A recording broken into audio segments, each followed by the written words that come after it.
Who let the dogs out? I love dogs. I love dogs too. Glad we're all on the same page. 5, 4, 3, 2, 1. Welcome to the Sarah Andreyko Show.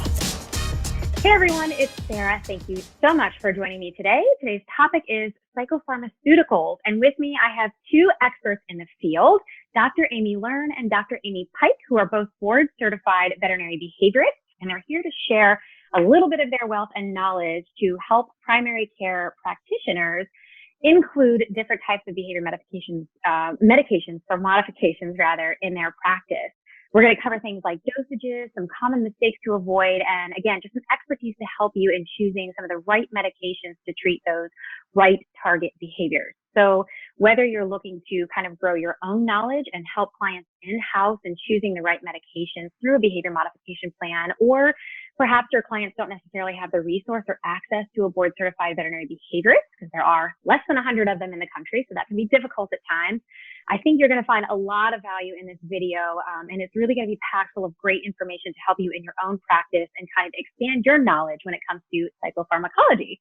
So without further ado, I would like to introduce our two guests today, Dr. Amy Pike and Dr. Amy Learn. They're both from Fairfax, Virginia, from the Animal Behavior Wellness Center. And I would like to turn the floor over to them so that they can tell you about their background, their wonderful expertise, and their knowledge. But ladies, if you don't mind too, of course, always the important question of why behavior of all the specialty practices, surgery, cardiology, dermatology, why behavior? So Dr. Amy Park, let's start with you. Yeah, behavior is the moneymaker. So that's why I went into it. Not, yeah. I'm paying for my yacht right now, Well, exactly. As Sarah said, I'm Dr. Amy Pike from Fairfax, Virginia, co-owner with Dr. Learn of the Animal Behavior Wellness Center. And I went to vet school in Colorado State and actually joined the Army after veterinary school. So I was active duty Army vet for 3 years. And that was, I'm showing my age right now, but that was our first deployment round to Iraq and Afghanistan. So many of our military working dogs were coming back with symptoms of what we now classify as PTSD. And that's kind of where I got my first interest in behavior medicine. So after the Army, I did general practice and then did a residency under Dr. Deborah Horwitz in St. Louis. And the rest is history. So I'm going to turn over to Dr. Learn because she's going to tell you a little bit more about how you do become a board certified veterinary behaviorist. Yeah.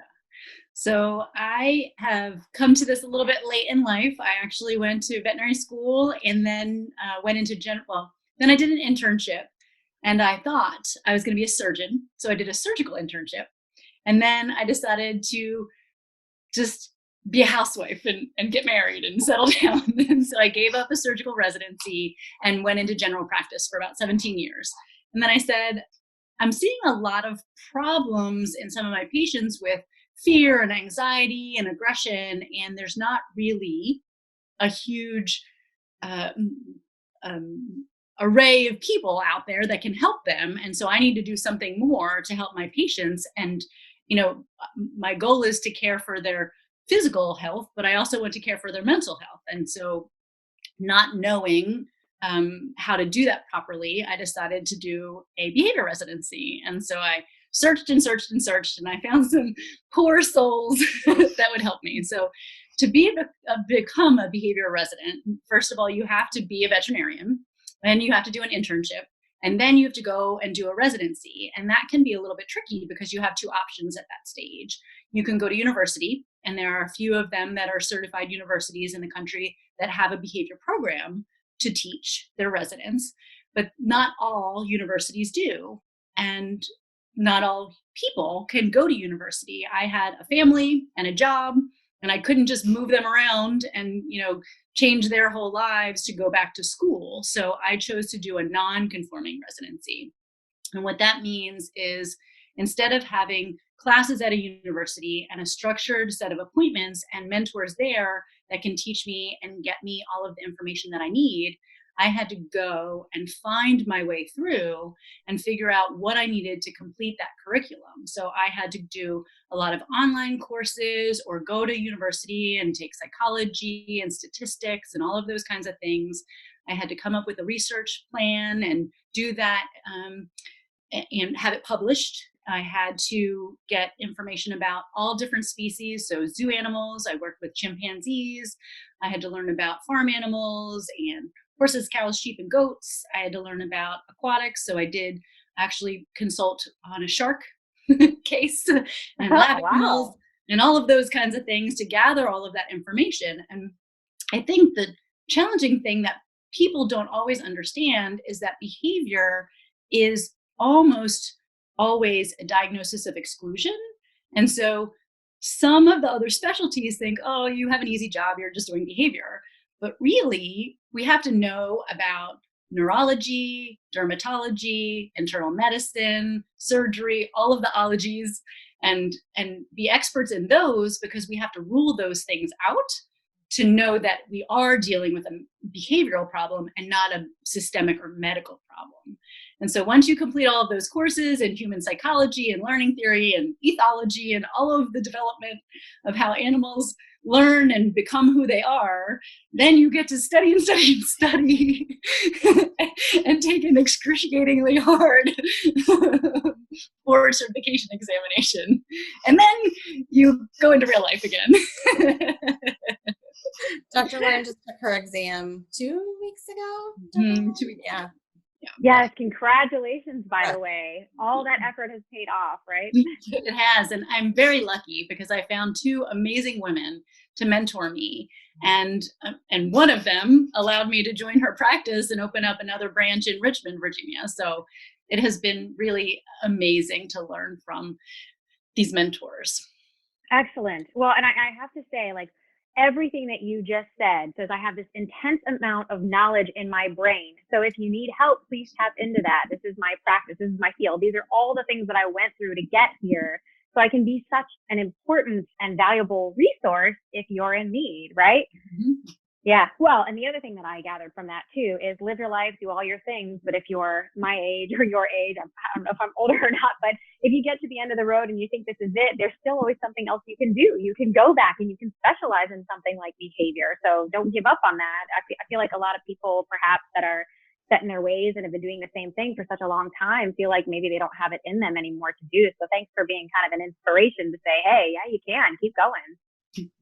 Absolutely. For sure. Yeah, keep going. We never stop learning. There's always another pathway to travel. Well, and just when we think we have it down, the animals love to change things on us too. We find new and exciting facts that we can throw into the mix and try different things with. And so they always keep us on our toes, that's for sure.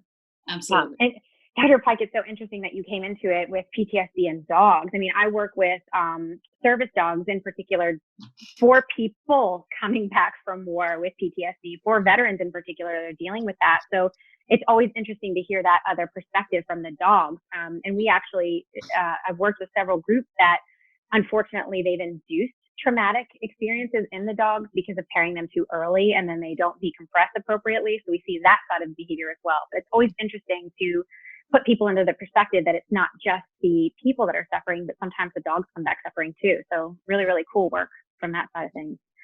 So, all right. So let's get into some drugs, shall we? that could come across really bad depending on the audience. We are talking psychopharmaceuticals, but before we talk about what to do, I would like to cover a couple of things from your perspective that you would say not to do. So maybe avoiding some common mistakes. Because again, as we talked about, this is such a specialty. It's so much knowledge and you can go so far in depth. And I know that in vet school, though I haven't been through it, I know a lot of veterinarians. I have a lot of friends that are vets. You get bits and pieces of all of these different subjects, right? You get this small rotation in behavior, but you don't get this deep dive into it. So, I mean, here we are in 2020, I still have clients every once in a while say things like, my vet told me to alpha roll my dog and it won't bite my kid again. I'm just like, but honestly, you only get small portions and, the system isn't always at the cutting edge of science because you have all of these generalized things that you need to teach the students. So sometimes it hasn't quite caught up yet, or maybe it's an older doctor that, things have changed since they went through vet school. So all that to say, I want to start by just, if you could go over a couple of common things to avoid, common mistakes, especially when it comes to choosing behavior medications for patients. Yeah, I think the first thing is for sure that drugs alone are not going to cure the issue. So it is not medication in a vacuum. It is medication in combination with behavior modification. So just like with people, it's the psychiatrists prescribe the medication and the social workers and the psychologists work on the therapy. And so that is the same thing in our field as well. It's not just, I'm going to throw Prozac at this dog and it's automatically going to get better. Mm-hmm. Yeah, Absolutely. and Prozac really does seem to be that silver bullet that everybody reaches for. So what are we looking for? Why would we choose that versus something else? How do we Right. avoid making that mistake? Good question, Sarah. I was just going to say that everybody knows Prozac, right? Prozac is the big word. It's been around for so long, but Prozac is not always the right drug. And sometimes we don't even dose it right. I have a lot of clients that come to me and their dogs are on Prozac twice a day. That's only a once a day medication, period, the end. That has a very long half-life. We only need to give it once a day. And so when we choose medications, we have to look at the whole picture. We have to figure out what's going on with that animal, how long it's been going on, how intense it is, how quickly they can recover, what neurotransmitters are involved in that problem, and then we figure out the medication based on all of those things that's right for that individual, including other health issues, other medications that they're on. There's so many factors to take into consideration. Yeah, and to that degree too. I mean, fluoxetine or Prozac isn't a twice daily medication. It's also not an as needed medication, right? So we see clients and they'll be like, well, I tried Prozac. And I'll say, well, how long did you try it for? And they're like, 3 days. Like, well, that's not how that works, So we need to understand sort of the mechanism of action of these medications as well before we prescribe them. So with Prozac in particular, correct me if I'm wrong, but you're looking at least 6 weeks, between 4 and 6 weeks before you're going to see any type of real results, if you're going to see that. Is that right? Absolutely. Yeah. You're going to get quicker results with the dog brand of Reconcile, and then the human generic, probably a little bit longer. So anywhere from like 4 to 8 weeks. Gotcha. And I think a lot of that is client education too, taking that knowledge that you have and explaining it to the client, just like you would with an antibiotic if you're treating a bacterial infection, to where you need to see this all the way through so that we can determine whether it actually is effective or not. Yeah. Any other type of common misconceptions or things to avoid in particular? Well, I think, I am one of those veterinarians that has been in this, both Dr. Learn and I have been in practice for a long, long time. And you are right that behavior has come a very long way in such a short time, really.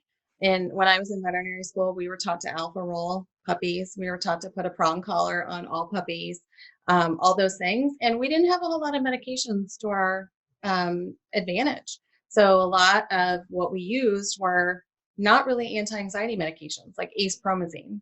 Acepromazine, we used to give it out like water, right? Every dog that came in for thunderstorm issues with the vet handling, we would give them acepromazine, which is just a sedative. It's not actually an anti-anxiety medication. And so we have a colleague who actually calls it a chemical straitjacket. So you are sedating this animal to the point where they can't respond, but their brain is still responding to the fear. And so things have come a long way in a very short time when it comes to behavior. And unless you go to continuing education, you wouldn't necessarily know that. So, yeah, that's really... Behavior is not as sexy as surgery or some other things. And so people, when you have a conference and you have a limited amount of time that you want to get all of your continuing education credits and catch up on some things that you don't know, it's not always true that people go to behavior and seek those things out. And so it's harder to catch up with the things that change so quickly in behavior medicine. Yeah. Absolutely. Yeah, I've had quite a fear of acepromazine in particular for a while, because I've seen the issues with dogs that tend to be more on the bitey side that all of a sudden become much more confident in their bitiness than they had prior to acepromazine. So yeah, and I agree. And continuing education is everything. Like, I can't get enough of it. And like you said before, you never stop learning, and you really can't in this field. So thanks for bringing that up. So considerations. So if we're looking at what type of medications to choose, what are some things that we should look at when it comes to choosing to start a medication, not starting a medication, any of the contraindications, likelihood for different problems to arise on a medication, so things like that? Yeah. I mean, I think one of the first things is it's not just Prozac for everybody, right? So we are looking at the symptoms of what is going on, the duration of what has been happening, the neurotransmitters that are likely involved in the manifestation of the behavior. So we're going to be looking at all of that to figure out, do we need medication? Number one, can we maybe just do this with just behavior modification? Not every dog that comes to see a veterinary behaviorist gets medication. The majority do, granted, because by the time they get to us, they've been referred most likely from a trainer or a veterinarian who's like, this is, far beyond what is just a training issue. But we're going to look at all of those different things to figure out, does the dog need a daily medication? Does the dog need a tricyclic antidepressant versus an SSRI versus an SNRI? Or do we need an event medication only? Or do we need a daily plus an event medication? So there's so much that kind of goes into how we pick and choose what medications to use. Mm-hmm. Absolutely. I have that conversation on a daily basis with my clients. Some dogs don't need medication at all. Some dogs need event medication. Some dogs absolutely need to have medication so that I can calm their brain down a little bit. But regardless of whether they need medication or not, they always need management and they always need some kind of behavior modification, because this isn't a magic wand that we just say, hocus pocus, your dog is all better. We calm their brain down with medication when they need that. And that helps them focus and learn what they need to learn for those coping skills so that they can deal with those things later on. Absolutely. And, deciding if this is a one-time event problem, like I only have an issue when I go to the vet. I don't need something that's daily necessarily. We're looking at event-specific medications versus, same with like thunderstorm phobias, things like that, versus I have daily anxieties. I'm afraid of everything in the apartment complex where I live, every sound, maybe I have a sound sensitivity, the dog has a sound sensitivity or something like that. We're looking at more of a long-term medication for them. Yep, absolutely.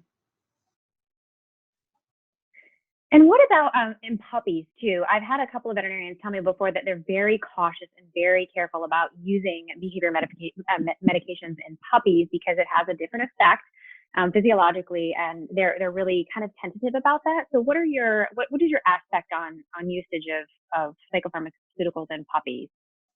Do you want to answer this one, Dr. Lauren? The sooner the better. And so what I know is that it's really scary when you're thinking about using a lot of medications in puppies because we don't want to break them. But if they're that severe that you're thinking about using medications, they're kind of already broken. And I don't mean that to be glib. I mean that they are not functioning in a normal way. And what we want is to make sure that we can straighten that out before they become 100 pounds and not functioning in a normal way.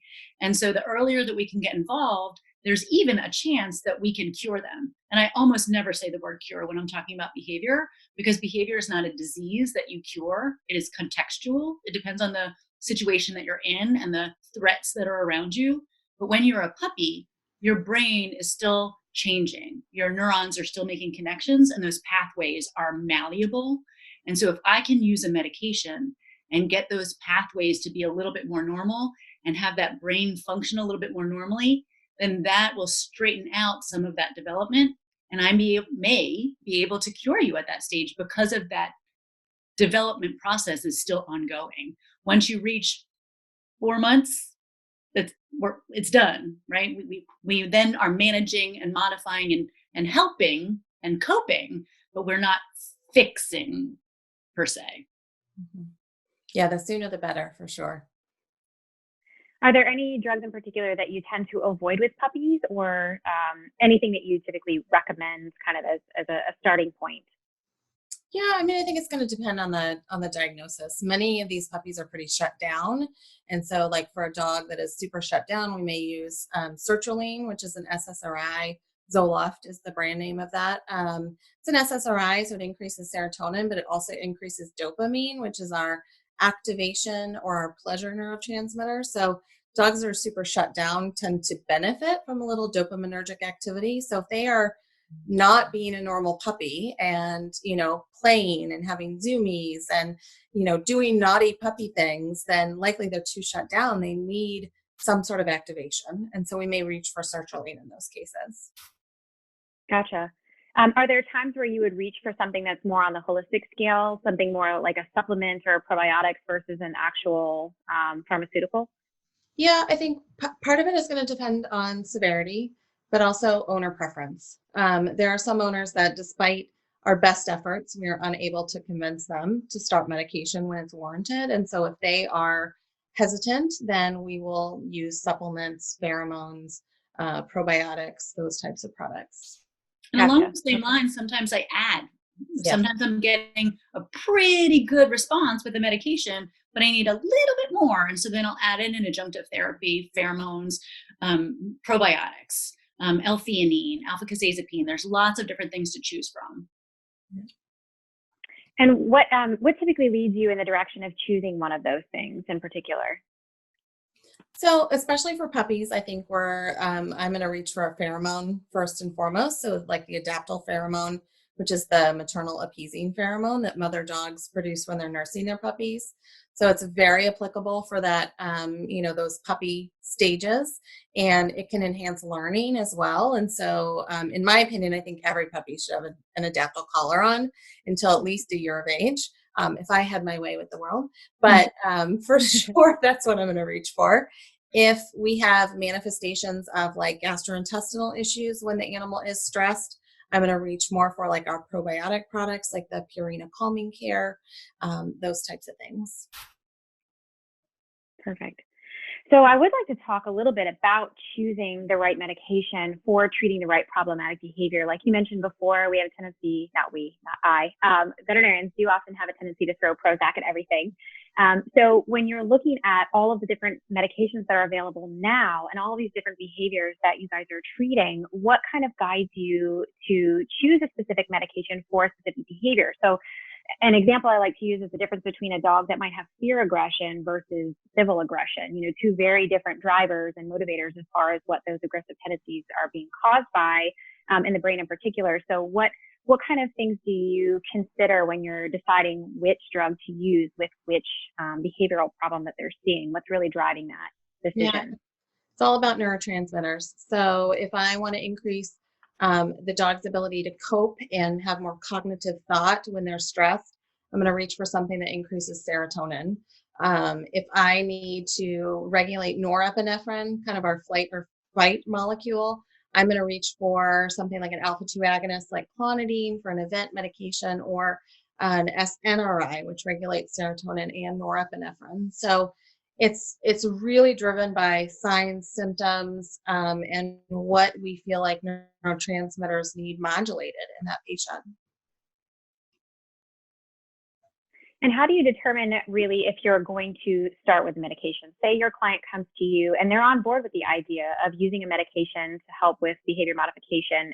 Are there times where you say, hold on, let's try something else first? Or do you typically always say, okay, if you're willing to do this, let's go ahead and try this?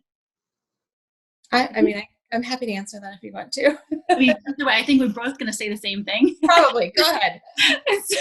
So it really does, again, have to come back to the diagnosis and the severity and the frequency. And so, we'll see things along the spectrum of a puppy that's just having play biting that maybe isn't even abnormal, but the owners are scared. And so that puppy might not need some medication, but we might need some management and some tools to kind of teach them. And then we have, other animals that might be so fearful that they're jumping through windows or destroying the house, or so aggressive that they're sending people to the hospital. And so what we have to figure out is what's going on, what's that diagnosis? Are there other medical things that we have to rule out? And then what's the best medication for that based on neurochemistry, like Dr. Pike said, based on research? Certain medications have been done. There are studies to prove that it works in this condition versus this condition, or not supported in other conditions. So we want to kind of take all of that science together and make an appropriate plan along with those owners. Yeah, and if also we have the ability to implement behavior modification. So if the animal is truly panicking, they're not going to be able to learn during those moments, right? So we need to quiet their brain for that.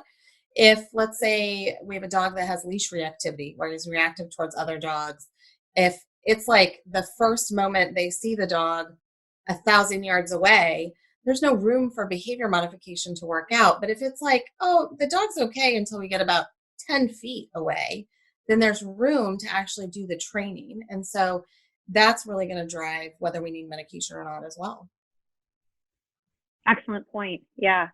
And oftentimes too, I always like to hear from the veterinarian's perspective too, which arena they've started with first? Have you called the trainer first? Have you talked to a behavior professional? Are you going to the veterinarian secondarily, or did you start with the veterinarian? And is it perhaps a good idea to involve a behavior professional or a trainer as well? Again, it's kind of the teamwork makes the dream work kind of thing. So I'm always interested to hear kind of which came first, to see where people are in the process of deciding how to move forward as well. So, and kind of on that note, in selecting different medications, if you could just highlight a little bit on dosages, aside from the puppy issue, some of the feedback that I've gathered as well, I've heard veterinarians say before, like, wow, that's the dosage that they're using in anxiety. I would never use that high of a dosage with that drug. Like, that's really scary. I'm really concerned about doing that. Let's start much, much, much lower, to where you may or may not even see an effect in the dog. So I know there's some overlap with pain medications in particular, and anti-anxiety medications, gabapentin in particular. So can you talk a little bit about dosing for something like pain versus dosing for something like behavior? Yeah, absolutely. Gabapentin has a huge dose range. And traditionally, we have used that in veterinary medicine for pain or epilepsy. And the dose is 5 to 10 mg per kg every 8 to 12 hours. Whereas from a behavior standpoint, for an anti-anxiety effect, we actually want 20 to 40. And there's even about to be some published things about up to 50 mg per kg Q8 hours. So much, much higher than the pain control dose. So if you're using it at the pain control dose, you may not be getting an anxiolytic effect at all with that medication. Mm-hmm. And so I have clients come to me and say, oh, we tried that. It didn't work.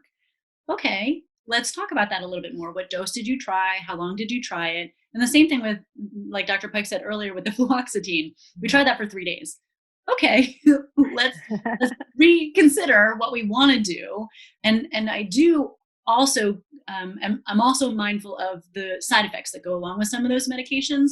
So I tend to start low and make sure that we're not seeing a lot of those negative side effects that can be a decreased appetite or vomiting or lethargy or those kinds of things. And I will titrate up slowly until I get to the therapeutic value, because clients are immediately going to turn back off and say, I can't give this medication to my dog. He's throwing up all over the house. And I don't want that to happen to the dog either. I don't want to make them feel worse to make them better. Yeah, absolutely. And that being said, if they see side effects, the owners are going to be very hesitant with medication. So, and I've seen sort of all over the spectrum, from referring veterinarians where, like today I had a 90-pound dog come in on 10 milligrams of fluoxetine, which is, I mean, basically I joked that I was like, we were just like blowing fluoxetine in its face. Sprinkle a little over top. Sprinkle a little. But then I've seen like, oh, this is horrible. I'm going to dose it at 90 milligrams, right? And they're going to see all kinds of side effects at that dosage from the get-go. So knowing that we have to start low, and what low is, and titrate up, like Dr. Learn said, depending on what we're seeing. Mm-hmm. And we can measure that too. We want to talk to the owners, get reports back. I request that my owners give me feedback every 1 to 2 weeks so that I know what's happening. I can adjust the plan. I can tweak the dose. I can figure out what's going on. And some of that is subjective, but it still is valuable information. There are other things that we can do. There are, behavior scales that we can look at. There are even measurements like fecal cortisol samples that we can run. Those are really great quantitative ways to say, what stress are you under? And can we track that and make sure that we're making an improvement along the way with our therapy? So is there a good resource for primary care veterinarians to go to look at something like how to determine what that scale, that behavior scale looks like? Is it a 1 to 5? Is it a 1 to 10? Like, where can they get that information to say, I can use this in my own practice. I can share this with my clients, and we can have this open communication and dialogue to figure out if this therapeutic medication is actually producing the effects that we're looking for, and how to kind of measure that. And also, if you don't mind touching on the fecal cortisol level, like in one of the practices that I worked with prior, we were looking at doing serum levels, but we found that taking the samples was more stressful, which could cause increased cortisol as it is anyway. So we were like, no, forget this. Yeah. So tell me more about that too, but just give me some ideas to what, if a veterinarian is looking for some of those kind of key parameters, where they would start to find that, to share that with clients to get that feedback. Yeah, I mean, there's a number of different texts out there. Do you have one in particular, Dr. Lynn? No, I was just thinking, and my immediate thought was even as simple as the fear-free FAS scales, right? Kind of talking about, that's a hot topic, right? There's a lot of veterinarians or even practices that are being certified, and that is a lecture that's very common at many of our big conferences. And so kind of looking at their fear, anxiety, and stress scale and seeing where they are, I use often kind of the ladder of aggression to kind of talk to clients about what signs to look for to show me what stress level their pet is feeling. Those are really the ones that I stick with most often. Yeah, and even just a subjective, like on a scale of 1 to 10, how was today? You know, or like how was that particular walk? So the owner can kind of track over time, like look at trends, that kind of thing. But that, I mean, behavior oftentimes is a very subjective finding, right? Like, oh, we had a good day. Oh, we had a bad day. The fecal cortisol is a really awesome test that that myself and Dr. Learn and Dr. Lisa Radasta in Florida are currently tracking our patients with. So basically, cortisol is our stress hormone, and how we get rid of it when we're done with it in our bodies is we poop and pee it out. And one of the things that we can do is actually test fecal cortisol to see how stressed is that patient at sort of as a general picture of what's going on today. And so we will do like a baseline sample when that patient first comes in, and then every 3 to 4 months, we'll do a repeat sample to see, are we making the progress, decreasing that cortisol level into the normal range for that particular patient. So we have a more, objective, quantifiable number that, yes, we are making progress for that patient. I don't even expect many of my patients to be in the normal range when they come to see me. And No. my goal isn't even always to get them into the normal range, but I want to see improvement over the time. And what can even be tricky is that some of my patients have extremely low cortisols when they come to see me, which isn't appropriate. You would expect it to be high. And what that tells me is that their kind of hormone axis, their hypothalamic, pituitary, adrenal axis that is in charge of regulating your stress and distress and all of those things in your body, has actually been under such high levels of stress for so long that it has down regulated your body's response. And so it's falsely low. And so some people are like, great, that's a great number. I'm like, oh no, this is bad. Does it help to have the owners bring samples into you versus bringing the animal into the hospital? So can they do a drop off, or do you need a fresh sample for something like that? They can drop it right off, and it's it's easily obtained. Nobody wants to keep it for themselves, so they're happy to give it to you. Yeah, I would love to see more people start kind of that practice up, just to start gathering as much data as possible to give you more information. That would be great. It's right around the corner. There's going to be some more studies. Yes, I love it. I would love to see those for sure. Well, and the other thing I want to ask you about too is, and you deal with owners all the time, but when it comes to compliance, oftentimes getting that feedback and gathering data can be difficult. So any tips on that, like especially when you're working through a behavior modification plan and you're using new medications and you really need that information back to see if this is working or not. But in addition to like the scale and kind of measuring the fecal cortisol levels, what are some tips that you can give to veterinarians as far as owner compliance, like really pressing to them that this is important, that we gather this feedback and this data back. They're just going on living their day-to-day lives, waiting for the medication to kick in kind of thing. And we're over here going, we need info, we need more information. Like, tell us if it's working. Is it not? How's your animal feeling? So, what can we do to kind of increase owner compliance with that? Ask them for maybe twice-week updates, or do you find that there's a certain amount of time that they're more compliant than asking like everyday updates? Yeah, I think every day is a little too much for most people. I wouldn't even want that. Yeah. Exactly. I think it's really similar from like a general practitioner standpoint for like a weight loss program, making sure that you have dedicated team members that are going to be sort of that client's hand holder throughout the whole process. So they have someone that they can go to, they know they can reach out to anytime that they need them, that they're going to reach out to the client if they haven't heard back in a reasonable amount of time. So that way it's this whole sort of support group to make sure that we're making the progress that we need to make. Because just like with weight loss, things can go south on us pretty quickly if we're not actually tracking and keeping track of what's going on. Absolutely. I have Absolutely. a big conversation with my clients, from the very start and say, I might be the big brain with the tips of the trade behind this, but our success depends on you and telling me how things are going so that I can change things if I need to, reporting back, and also practicing at home, right? We're going to be doing a lot of training, a lot of behavior therapy, and you can't just do that once a month or when you feel like it. You've got to have that consistent program to follow through so that pet keeps learning and making progress, and you then have to practice at home. Mm-hmm.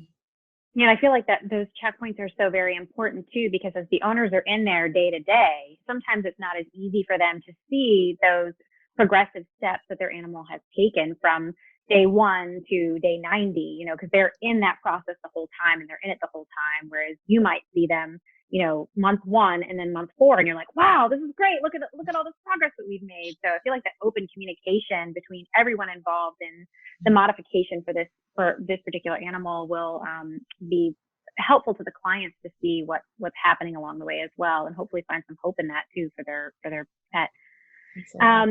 One of the things I wanted to ask about too is that sometimes, you start with one medication in particular, and maybe it's not working. Maybe some of this feedback that we're gathering says that we should change the medication, change the dosage.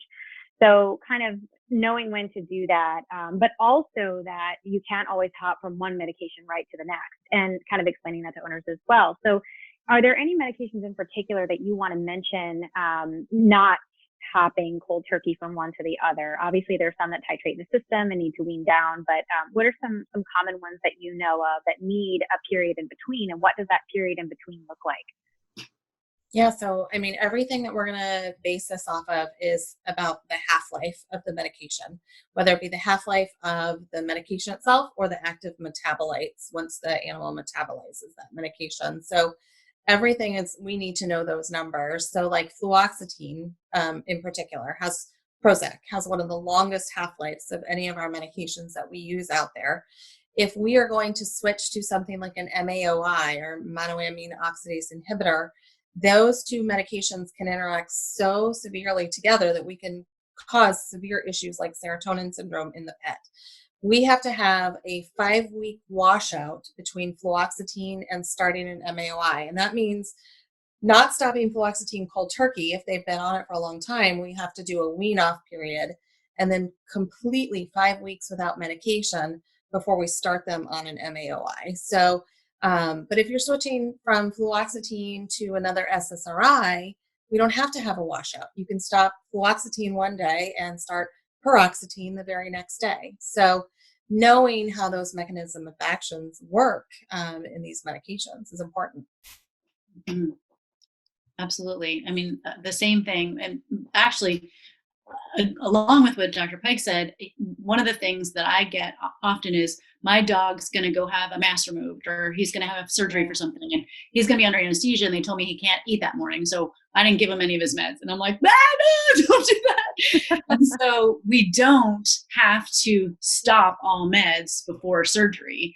We can talk about, can they get a little bite of something? What time is that procedure? Can they take it on an empty stomach? Those medications have a job. And for the long-term medications, your brain chemistry has adjusted. So you don't want to just skip doses. The second part of that is some of our event medications are very useful in pre-anesthesia, kind of sedative, getting ready, reducing some of the doses of other anesthetic drugs, because that patient is less anxious, less frightened, less adrenaline pumping through their body. And so the other drugs that they're going to use for sedation and anesthesia are much more effective, and you can use lower doses of them. So I never recommend not giving them their daily or situational medications before a surgical procedure. Yeah, that's really good to know. And I've noticed definitely an increase in some of the practices that I work with, in particular, of using PVPs on board, just to make the whole experience much easier and much better on each patient that comes through the door. So I love that more and more practices are starting to do that now. Us too. Yeah. So let's talk about when it's time to call in you. When is it time to call Dr. Pike or Dr. Learn? You have a primary care veterinarian that is seeing a particular patient, when is it a good idea to pick up the phone and say, hey, I need a consult and to schedule one with you to discuss this patient in particular, or I need to connect you specifically with this client to help this patient? Now, yesterday. I think one of the frustrations about being a veterinary behaviorist is we hear very commonly that we're the last resort. And we should never be the last resort, period. If we are the last resort, we are very unlikely to be able to affect the change that we need to make that dog or cat or bird or horse a member of the family or the society, right? We should be one of the first calls that's made if there's a behavior issue, especially if there's some sort of medical component going on that maybe the veterinarian can't figure it out, but gosh, it seems such a sudden change of behavior. Maybe it's definitely medical. Send it to the veterinary behaviorist. If they need medication, right, it's so intense and severe that the trainers have been not making progress. And by progress, I mean within 6 to 8 weeks of starting training, we're not seeing significant change already. That needs a veterinary behaviorist involved. That's when we need to say, you know what, I bet it's time for medication. So sooner rather than later, always. Mm-hmm. Absolutely. And, we often work as a team, just like we said before. And Sarah, you even said, we're unique as a specialty because veterinarians can refer to us. Owners can seek us out on their own. Trainers can refer to us, right?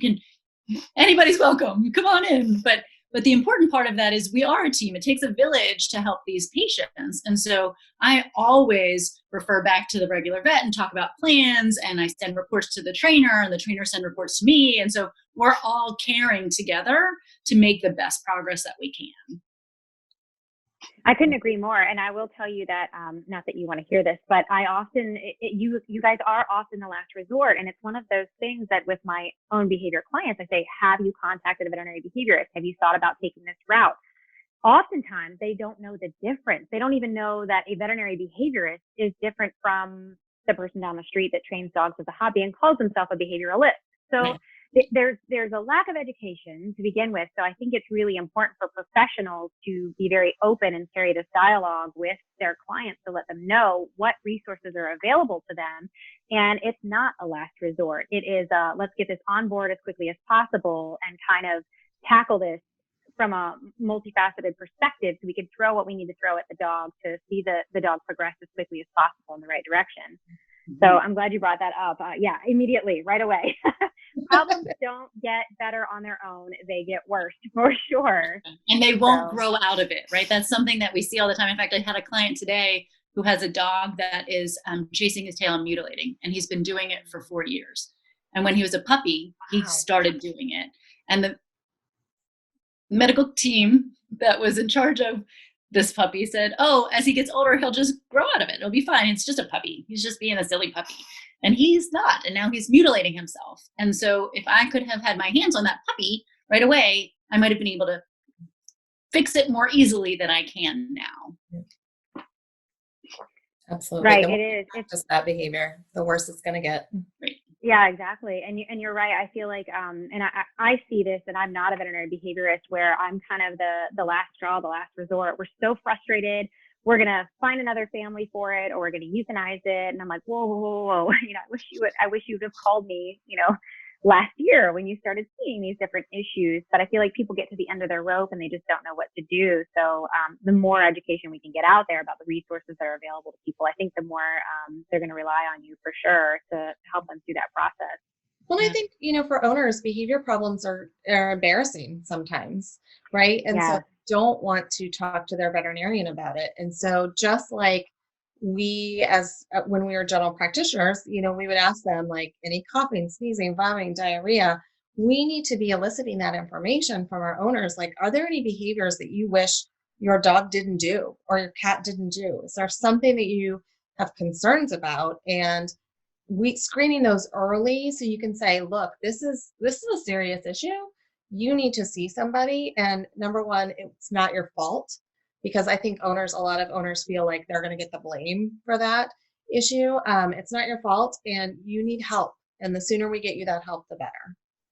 I love that you just said that. I definitely think that's an important piece of triage in general, because that's their overall mental well-being. And I do think, interestingly enough, on the side of the client who's embarrassed, I feel like veterinarians are embarrassed too. They don't want to offend the client or push the client away or make them feel like they're not good dog parents.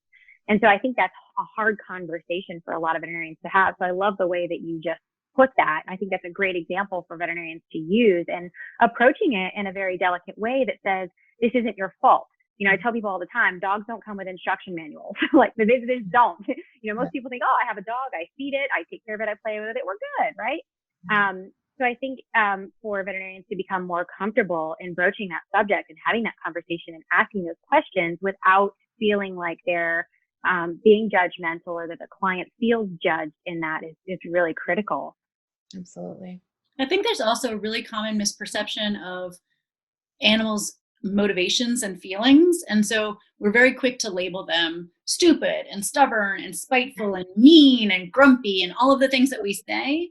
But all of those things have a reason. And a lot of it is fear and lack of training or lack of socialization or hard times and not knowing what to do. I'm feeling overwhelmed. And so if we can kind of change some of that and add some more empathy, then we can help those patients and those clients that are embarrassed to help their pets behave in a better way. And then everybody can be happy.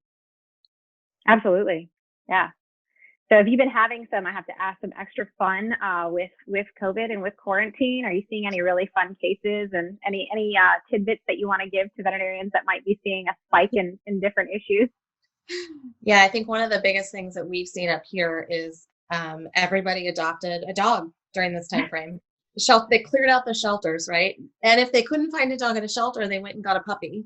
Because, you know, I get it. It's a perfect time. We're all home. We have time to potty train and, you know, dedicated training. Yeah. But what's going to happen, number one, when we all go back to work, right? Are we going to see this huge uptick in separation anxiety from these animals that never learned to be home alone? But also these animals aren't getting socialized like they would during non-pandemic times. You can't take them everywhere. Classes were shut down for months here, right? So even just going to like a puppy socialization class or obedience class, you couldn't do it. And so some of these animals were already starting to see the repercussions of a lack of socialization, lack of learning to be home alone by themselves. All of that is unfortunately going to be a result of this time. Mm-hmm. There's going to be an explosion when the world starts to come back to normal. That we're going to see a huge uptick in anxiety and separation anxiety specifically, and all of those things. So these pets are going to need a lot of extra support. Yeah. So have Dr. Pike and Dr. Learn on speed dial. Be ready for it. Use them as a resource. Reach out for sure.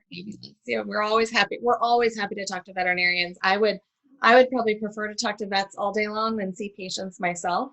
And I think that most veterinary behaviorists feel the same way. So definitely reach out. We're here to help. Absolutely.